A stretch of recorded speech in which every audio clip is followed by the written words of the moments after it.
بسم الله الرحمن الرحيم رب اشرح لي صدري ويسر لي أمري واحلل عقدة من لساني يفقهوا قولي رضيت بالله ربا وبالإسلام دينا وبمحمد صلى الله عليه وسلم نبيا ورسولا مولاي صل وسلم دائما أبدا على حبيبك خير الخلق كلهم منزه عن شريك في محاسنه وجوهر الحسن فيه غير منقسم محمد تاج رسل الله كاتبة محمد صادق الأقوال والكلم محمد ذكره روح لأنفسنا محمد شكره فرض على الأمم رب صل وسلم دائما أبدا على حبيبك خير الخلق كلهم يا رب المصطفى بلغ مقاصدنا واغفر لنا ما مضى يا واسع الكرم إن الله وملائكته يصلون على النبي يا أيها الذين آمنوا صلوا عليه وسلموا تسليما اللهم صل على سيدنا وأصحاب سيدنا ومولانا محمد وبارك وسلم الصلاة والسلام عليك يا خاتم النبيين وعلى آلك وأصحابك يا خاتم المعصومين الله جل جلاله وعم نواله وأعظم شانه وجل ذكره وعز اسمه بحمد وثناء وجنوب سر کائنات مغفر الوجودات منبع الکمالات قائد المرسلین محمد المجتبی حضرت محمد مصطفیٰ صلی اللہ علیہ وسلم کی ناز میں اخیرات کو محبت اور عقیدوں کا خلاف پیش کرنے کے بعد دعا ہے کہ خالق المیزان ہماری ساجد کو اپنی بارگاہ کی قبول فرمائے اور رب الجلال ہم سب کے تمام صغیرہ اور کبیرہ گناہوں کو معاف فرمائے رب الجلال ہم سب کے مرحومین کے درجات کو بلند فرمائے اور رب الجلال ہم سب کو دین کا فہم عطا فرمائے رب الجلال کے فضل اور توفیق سے ایک مرتبہ پھر رب الجلال کے پیارے گھر میں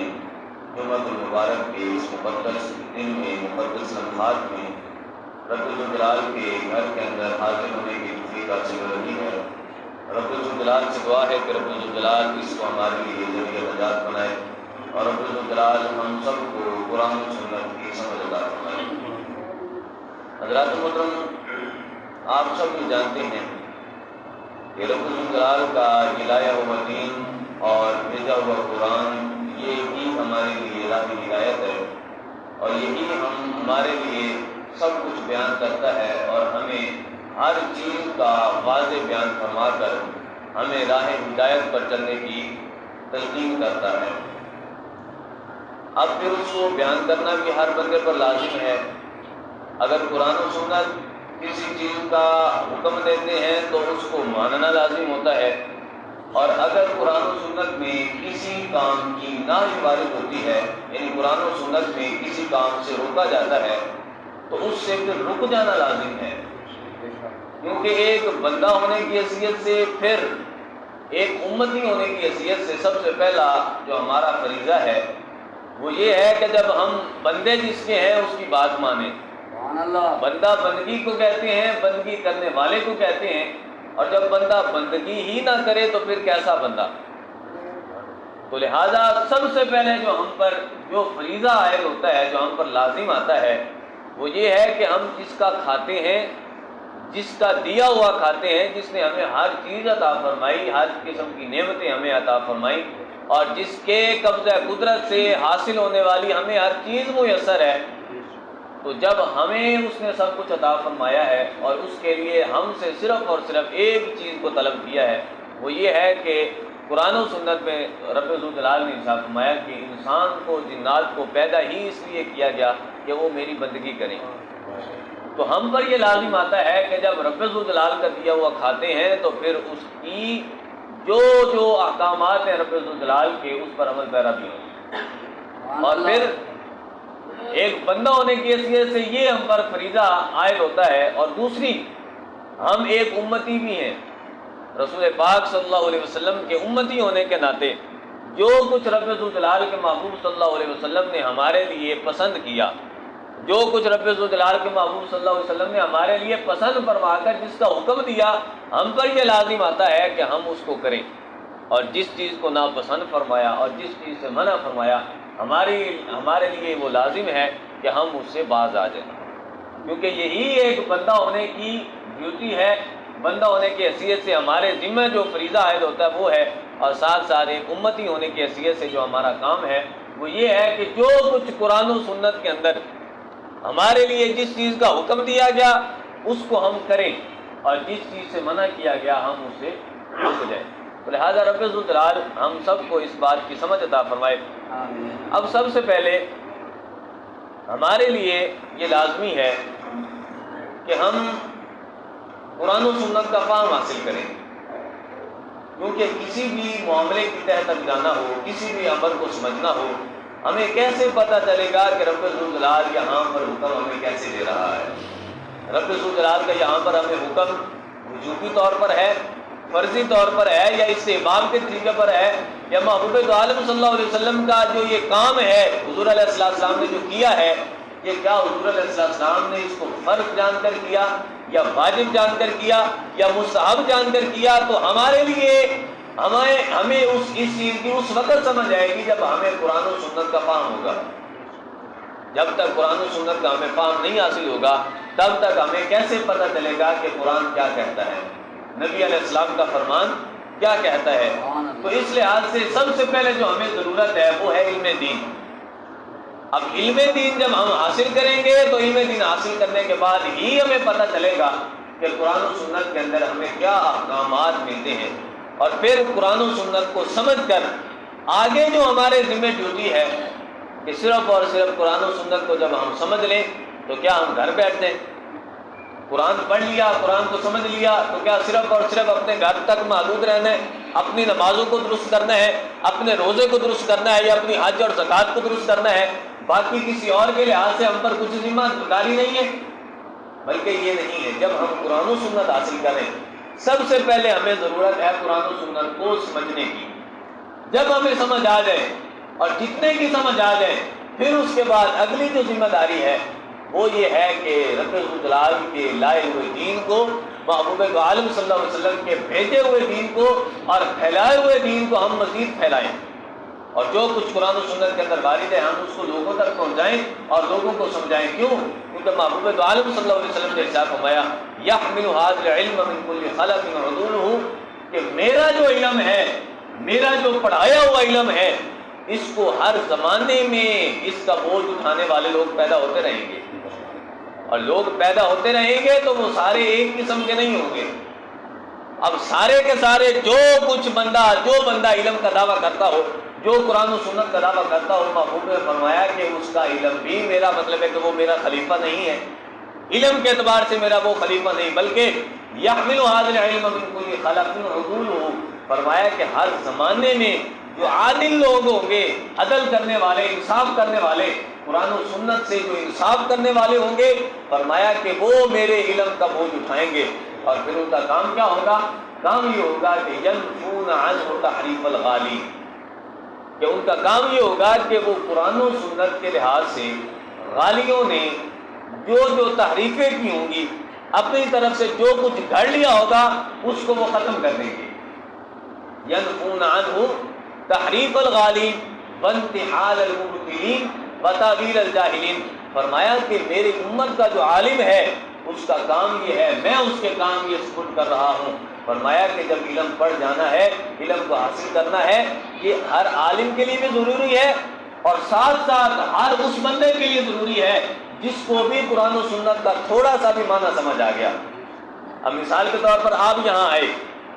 آپ کو قرآن پاک کی کسی ایک آیت کی سمجھ آئے یا حضور علیہ السلام کی کسی حدیث کی سمجھ آ جائے. جب آپ کو یہ سمجھ آ گئی اور باہر آپ نے جب معاشرے کے اندر دیکھا کہ کوئی ایک بندہ ہے یا کوئی ایک گروہ ہے کہ جو اس کی مخالفت کر رہا ہے، رب ذوالجلال کے فرمان کی مخالفت، محبوب عالم صلی اللہ علیہ وسلم کے فرمان کی مخالفت، تو یہ صرف اور صرف عالم کے لیے ضروری نہیں ہے کہ وہ اس کو روکے، بلکہ جس بندے کو قرآن و سنت کے جس مسئلے کا پتہ چل گیا اور اگر وہ دیکھتا ہے کہ سامنے معاشرے کے اندر اس کی مخالفت ہو رہی ہے، تو ہر بندے پر یہ لازم ہے کہ وہ اپنے ذمہ داری جو ہے، اپنے ذمہ کا جو کام ہے، جتنا اس کو پتہ ہے وہ اس سے روکے اس کو۔ کیونکہ بنی اسرائیل کے اندر سب سے پہلا جو بگاڑ آیا تھا وہ یہ تھا کہ جب لوگ کسی کو دیکھتے برائی کرتے ہوئے پہلے وہ اس کو روکتے تھے، لیکن جب انہوں نے دیکھا کہ یہ باز نہیں آتے تو پھر انہوں نے بھی نیکی کی دعوت دینے سے وہ بھی باز آ گئے، تو پھر اس کا یہ لمبی حدیث پاک ہے، تو پھر اس کا وبال ہی آیا کہ رب ذوالجلال نے ان پر بھی اور جو گناہ کرنے والے تھے ان پر بھی لعنت فرمائی۔ اور محبوب عالم صلی اللہ علیہ وسلم نے ارشاد فرمایا کہ میری امت کا یہ کام کوئی شخص بھی نہیں کرے گا، بلکہ میری امت کا یہ کام ہوگا، میری امت یہ مشن لے کر آگے چلے گی تو ان کو قرآن و سنت کی جس چیز کی بھی سمجھ آ گئی، قرآن کی ایک آیت یا ایک پورے سپارے کی سمجھ آ گئی، فرمایا کہ وہ لوگوں کو سمجھائیں گے بھی صحیح، اور لوگ اگر اس کے خلاف کام کریں گے تو وہ ان کو بتائیں گے۔ لہذا ہر امتی کے لیے اور پھر بالخصوص ہر عالم کے لیے ضروری ہے کہ وہ ہر چیز کو سمجھائے، جس چیز کی ضرورت ہے وہ لوگوں تک پہنچائے، اور حضور کے جس فرمان کی لوگوں کو سمجھ نہیں آتی وہ لوگوں کو سمجھائے۔ کیوں؟ کیونکہ حضور نے فرمایا کہ میری امت کے اندر عالم پیدا ہوں گے اور وہ میرا علم اٹھائیں گے، میرے علم کا بوجھ اٹھائیں گے، اور ان کا کام یہ ہوگا کہ ينفون عن تحريف الغالين وانتحال المبطلين وتأويل الجاہلین، کہ ان کا کام یہ ہوگا کہ جو کچھ ہیلا سازوں نے، ہیلا بازوں نے جو کچھ دین کے اعتبار سے جو کچھ غلو کیا ہوگا، دین میں جو کچھ تحریف کی ہوگی وہ سب کو ختم کر دیں گے، اور دین کا جو اصلی چہرہ ہے وہ لوگوں تک لے آئیں گے۔ تو اب اس کے لیے سب سے پہلے ہمیں ان باطل پرستوں کی وارداتوں کا پتہ ہونا چاہیے۔ اب آپ یہ سمجھتے ہیں کہ آپ کے ذہن میں بھی آتا ہوگا کہ یہ کیسے ہو سکتا ہے کہ کوئی بندہ قرآن بھی پڑھتا ہو، کوئی بندہ حدیث کا درس بھی دیتا ہو، لیکن اس کے باوجود بھی وہ خیانت کر جائے، لیکن اس کے باوجود بھی وہ قرآن سے دغا بازی کر جائے۔ تو یہی فکر حضرت فاروق اعظم رضی اللہ تعالیٰ عنہ کو لاحق ہوئی۔ حضرت فاروق اعظم رضی اللہ تعالیٰ عنہ ایک دن، یہ امام شاطبی رحمۃ اللہ علیہ نے کتاب الاعتصام کے اندر ذکر کیا، فرمایا کہ حضور علیہ السلام نے تو چونکہ فرمایا تھا کہ میری امت کے اندر اتنے فرقے بننے ہیں، اور فرمایا کہ لوگ گروہ در گروہ ہو جائیں گے، تو حضرت فاروق اعظم رضی اللہ تعالیٰ عنہ کو یہ فکر لاحق ہوئی کہ کیا ایسا بھی ہو سکتا ہے؟ کیف تختلف الامہ ونبیها واحد، فرمایا کہ یہ کیسے ہو سکتا ہے؟ ایک دن مسجد نبوی شریف کے اندر علیحدہ ہو کر بیٹھ گئے اور یہ سوچنے لگ گئے، اپنے آپ سے باتیں کرنے لگ گئے کہ یہ کیسے ہو سکتا ہے کہ نبی ایک، قرآن بھی ایک، اسلام بھی ایک، رب ذوالجلال کا بھیجا ہوا پیغام بھی ایک، لیکن اس کے باوجود بھی امت کے اندر اختلاف پیدا ہو جائے، یہ کیسے ہو سکتا ہے؟ سوچتے سوچتے سوچتے آخر کسی بات کی سمجھ نہ آئے، کسی نتیجے تک نہ پہنچ سکے۔ بالآخر کیا ہوا؟ کیونکہ حضرت فاروق اعظم رضی اللہ تعالیٰ عنہ کا یہ طریقہ کار تھا، جس بات کی سمجھ نہ آتی تو حضرت ابن عباس رضی اللہ تعالیٰ عنہما، جن کو قرآن و سنت کی ہر بات کی سمجھ تھی، اور جب بھی کوئی معاملہ پیش آتا، کسی معاملے کو سمجھنا ہوتا، تو حضرت فاروق اعظم رضی اللہ تعالیٰ عنہ جہاں پر ایک کبار صحابہ کرام علیہ رضوان، بڑی بڑی عمروں والے صحابہ کرام علیہ رضوان موجود ہوتے، لیکن اس کے باوجود بھی حضرت ابن عباس کو منبر عطا فرماتے اور فرماتے کہ یہ مسئلہ ہے اور اس مسئلے کا قرآن و سنت سے حل پیش کرو۔ تو پھر کئی صحابہ کرام علیہ رضوان بیان بھی کرتے کہ اے فاروق اعظم رضی اللہ تعالیٰ عنہ، آپ وقت کے خلیفہ ہیں، اور ان حضرت ابن عباس رضی اللہ تعالیٰ عنہ کی جو عمر مبارک ہے، یہ ان کی عمر تو ایک آپ کے پوتے کے مطابق ہے، یعنی جتنی عمر آپ کے پوتے کی ہے اتنی عمر ان کی ہے، تو اتنا اعزاز و اکرام ان کو کیوں حاصل ہو رہا ہے؟ تو آپ فرماتے ہیں کہ جن چیزوں کی تمہیں سمجھ نہیں، جن چیزوں کی ہمیں سمجھ نہیں، رب ذوالجلال کی قسم یہ ابن عباس ان کو جانتا ہے۔ ان کو پتہ ہے کہ قرآن و سنت کا رمز کیا ہے، قرآن و سنت کی رمز کیا ہے، اور قرآن و سنت کہنا کیا چاہتے ہیں۔ تو اس وقت بھی حضرت ابن عباس رضی اللہ تعالیٰ عنہ کی طرف آپ نے پیغام بھجوایا، کیونکہ جب آپ کو یہ فکر لاحق ہوئی کہ امت کے اندر بگاڑ کیسے آ جائے گا، اختلاف کیسے پیدا ہو سکتا ہے، حالانکہ ان کا نبی بھی ایک ہے اور بھیجا ہوا قرآن بھی ایک ہے، تو حضرت ابن عباس کو آپ نے پیغام بھجوایا اور ان کو بلوایا، اور آپ کے سامنے یہ آپ کی اپنی اب جو فکر تھی وہ پیش کی، اور عرض کرنے لگے کہ یہ کیسے ہو سکتا ہے۔ تو حضرت ابن عباس رضی اللہ تعالیٰ عنہ جب تشریف لائے تو انہوں نے جب حضرت فاروق اعظم رضی اللہ تعالیٰ عنہ کی جو فکر دیکھی، اس کے بعد آپ اس نتیجے پر پہنچے۔ آپ نے فرمایا کہ سَيَكُونُ بَعْدَنَا أَقْوَامٌ، فرمایا کہ زمانہ ایسا آئے گا کہ ہم چلے جائیں گے، کیونکہ ہم کو پتہ ہے کہ قرآن و سنت کس بارے میں نازل ہوا، قرآن کے کس لفظ کا کیا معنی ہے، ہم یہ جانتے ہیں، لیکن فرمایا کہ سَيَكُونُ بَعْدَنَا أَقْوَامٌ، ہم چلے جائیں گے، ہمارے بعد میں آنے والے بھی چلے جائیں گے، ہم سے پڑھنے والے بھی چلے جائیں گے۔ فرمایا کہ ہمارے بعد قومیں آ جائیں گی،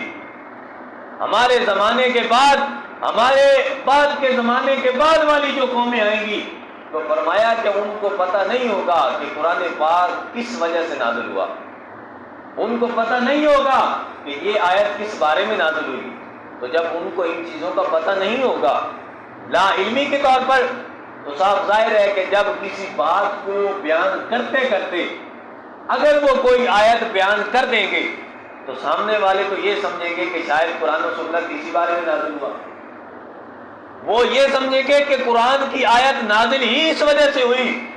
تو فرمایا کہ وہ بیان کرنے والا اپنی رائے بیان کرے گا،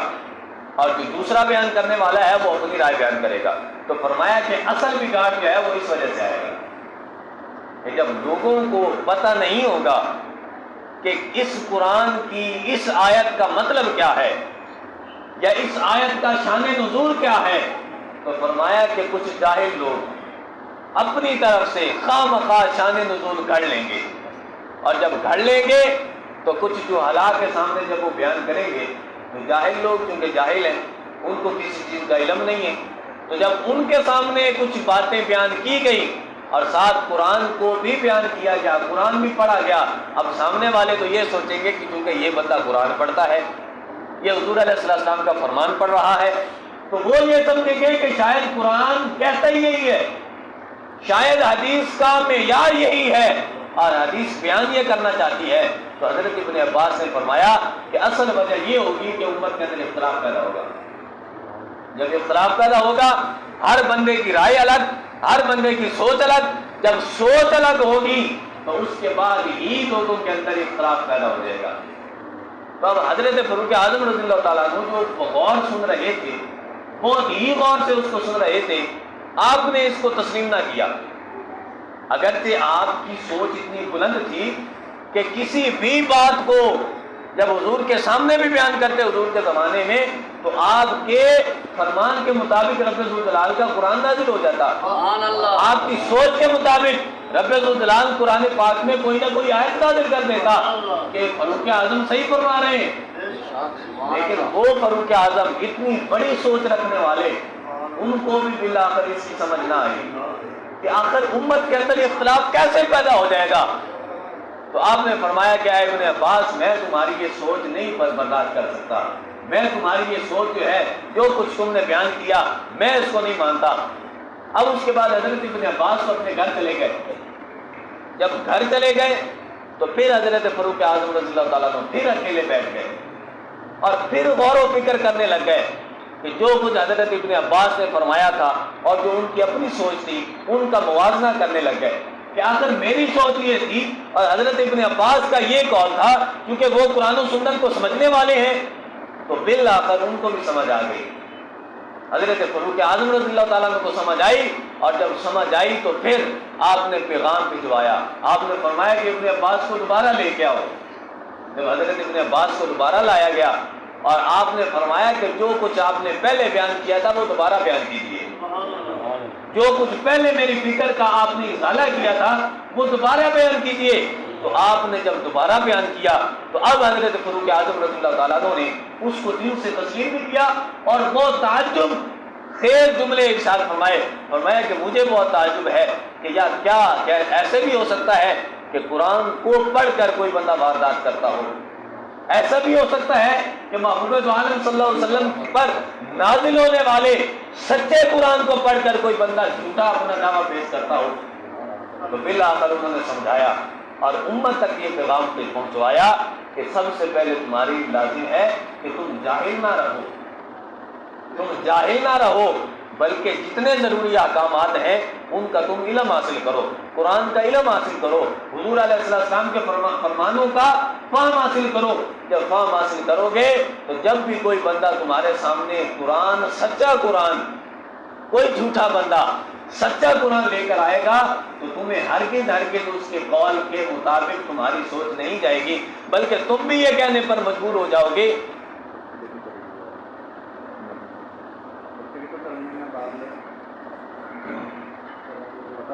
جب بھی تمہارے پاس کوئی بندہ آئے گا اور جھوٹا بندہ سچے قرآن کو لے کر، تو تمہیں ہرگز اس کے قول کے مطابق عمل نہیں کرنا چاہیے، بلکہ تمہیں پتہ ہونا چاہیے کہ قرآن کیا کہتا ہے، حضور علیہ السلام کا فرمان کیا کہتا ہے۔ اور اسی وجہ سے حضور علیہ السلام نے کیا فرمایا کہ مجھے میری امت پر قرآن کا بھی خوف ہے۔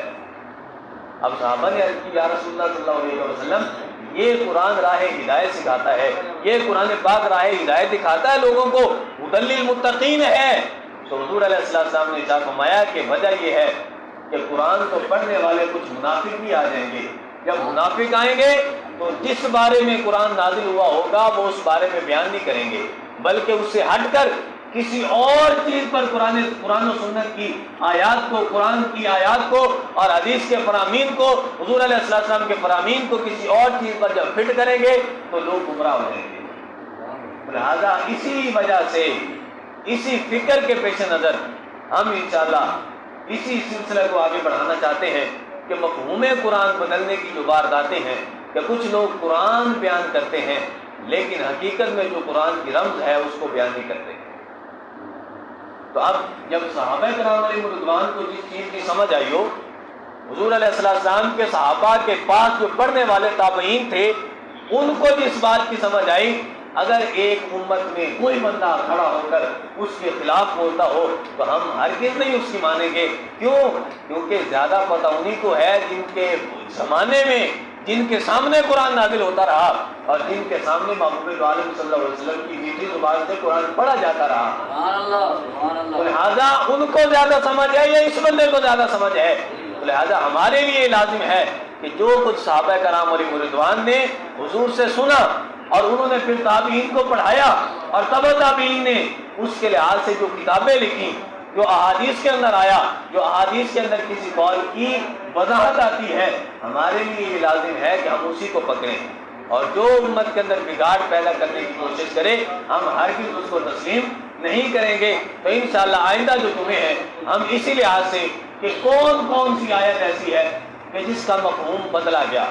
جس کے مفہوم کو بدل کر کہ جو آیت بتوں کے بارے میں نازل تھی یا جو آیت کسی اور کافروں کے بارے میں نازل تھی وہ کیسے مسلمانوں پر فٹ کی گئی، وہ کیسے اللہ تعالیٰ کے اولیاء پر فٹ کی گئی۔ لہذا ہم سب کے لیے لازم ہے اور آپ کے لیے لازم ہے کہ آپ وقت پر تشریف لائیں اور تاکہ ہمیں زیادہ سے زیادہ قرآن و سنت کا فہم حاصل ہو سکے۔ اگر آپ یہاں نہیں آ سکتے تو کم از کم آپ کے لیے لازم ہے، اگر آپ خود نہیں سمجھ سکتے تو کم از کم کسی ایک رشتہ دار کو اپنی بستی میں سے، اپنے محلے میں سے، اپنے خاندان میں سے کسی کو صحیح العقیدہ عالم بنائیں۔ جب عالم بن جائے گا تو جو بھی آپ کے پاس جو بھی مسئلہ پیش آئے گا جب آپ اس کے سامنے پیش کریں گے تو وہ آپ کو قرآن و سنت سے اس کا حل پیش کرے گا، تو تب ہی ہم راہ ہدایت پر چل سکتے ہیں۔ اگر ہم نے ہر بندے کی سننا شروع کر دی، ہم کہیں کہ یہ قرآن پڑھ رہا ہے، یہ قرآن پڑھ رہا ہے، اس کے سامنے حضور علیہ السلام کے احادیث مبارکہ پڑھی ہیں، تو فرمایا کہ کبھی بھی وہ بندہ راہ ہدایت پر نہیں آ سکتا۔ کیوں؟ کیونکہ وجہ یہ ہے کہ کبھی کبھی درس قرآن شیطان بھی دے جاتا ہے، اب یہ جو چوری کی حفاظت کے لیے آیت الکرسی پڑھی جاتی ہے، یہ آپ کو پتہ ہے حضور علیہ السلام کا فرمان موجود ہے، حضرت ابو ہریرہ سے روایت موجود ہے کہ یہ جو قرآن کا درس ہے، آیت الکرسی پڑھنے کا درس ہے، وہ کس نے دیا تھا؟ وہ ایک شیطان نے دیا تھا۔ کبھی کبھی شیطان بھی درس قرآن دینے آ جاتا ہے، لہذا آپ ہرگز نہیں یہ سمجھیں کہ جو قرآن پڑھتا ہو، قرآن سچا ہے، قرآن راہ ہدایت ہے، لیکن یضل بہ کثیرا ویہدی بہ کثیرا، قرآن کو پڑھ کر لوگوں کو گمراہ کرنے والے اور خود گمراہ ہونے والے بھی بہت زیادہ ہوتے ہیں، اور ہدایت پر آنے والے بھی بہت زیادہ ہوتے ہیں۔ لہٰذا ہم پر یہ لازم ہے کہ ہم قرآن کو سمجھیں، قرآن کی رمز کو سمجھیں، آیات قرآنی کے رموز کو سمجھیں، اور حضور علیہ السلام کے فرامین کو سمجھیں۔ جب ہم قرآن کو سمجھیں گے، حضور کے فرمان کو سمجھیں گے، تو ہمارے لیے کسی چیز کو سمجھنا کوئی مشکل نہیں ہوگا۔ جو بھی معاملہ ہمارے سامنے آئے گا، معاشرے کے اندر کسی چیز کا حل کرنا ہوگا، تو ہمارے سامنے بالکل اس کا حل